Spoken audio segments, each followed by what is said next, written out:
There'll be times on the water when you're going to experience a hatch, potentially of mayflies or caddis flies, and you're going to get an opportunity to fish surface patterns, so adult mayflies or adult caddis flies.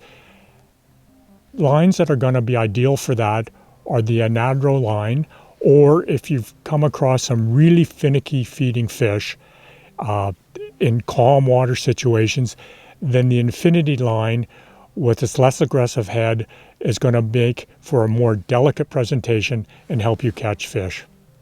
The anadromous line is going to be the line of choice when you're fishing on a windy day and you get a great caddis hatch or a mayfly hatch in choppy water.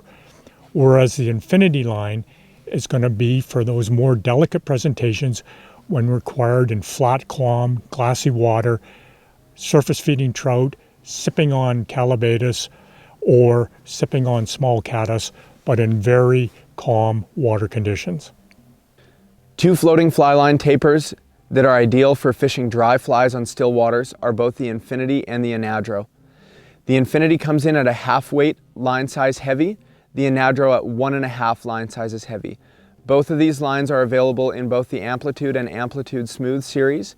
They are built on braided multifilament cores, which are ideally suitable for cold to moderate temperatures and feature AST plus slickness additive.